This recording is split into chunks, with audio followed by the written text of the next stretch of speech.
When you're talking about the most dependable, longest-lasting, full-size pickups on the road, what you're really talking about is Chevy Silverado. And that just doesn't happen by accident. While we test our trucks from hood to hitch with durability in mind, we also spend countless hours testing what could be the most important part of the truck, the bed. And today we're going to talk with Chief Engineer Eric Stanzak about those tests.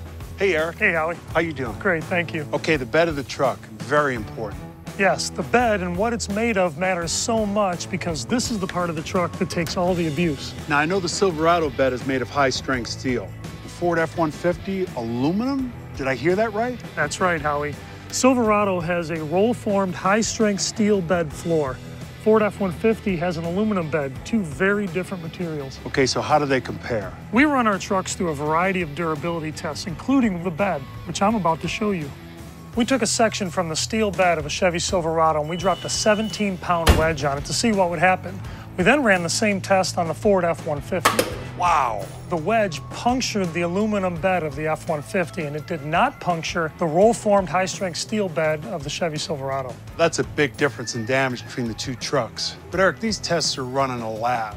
If I'm a guy out there wanting to buy a new truck, I need to know how the beds of these trucks are going to hold up in the real world. I completely agree, Howie, because what you put in the back of your truck could have a sharp edge and it could cause some damage. That's why we always test our trucks in real-world conditions, too. You know what?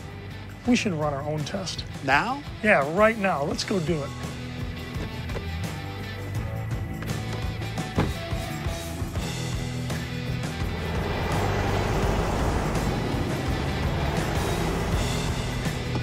Now we have 2 loads of landscape bricks, the kind of thing that you'd see on a construction site. Now we're gonna take both of these loads and we're gonna drop them into the bed of both pickups at the same time, and we're gonna see what happens. If there's a weakness in either one of these beds, this will find it. You bet. Why don't we drop the tailgates? Got it. Now, there's no bed liners on either one of these trucks, right? That's right. What we're testing here is high-strength roll-formed steel bed versus an aluminum bed. Let's do it. Okay. Wow!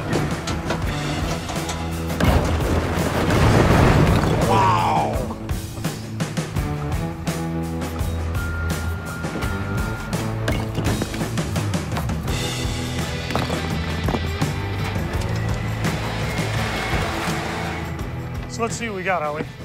Now, it's the type of load we dropped in here. You'd expect to see some scratches, dents, and dings like you see here in the bed of the Silverado. Yeah, it looks like me, a little bit banged up, but still good. I'll be interested to see what happens over there with the Ford. Let's go have a look. Oh, boy. That's a big hole. That is an impact fracture. 1, 2, 3, 4, 5 cracks. Well, that's a hole. 4 cracks, that's a hole. I can see all the way through the ground. That's a problem. Based on the test that we ran today, it's clear that the roll-formed high-strength steel bed of the Silverado is tougher than the aluminum bed of the Ford F-150. If you've got to take time to repair or replace the bed of your truck, that's time without your truck.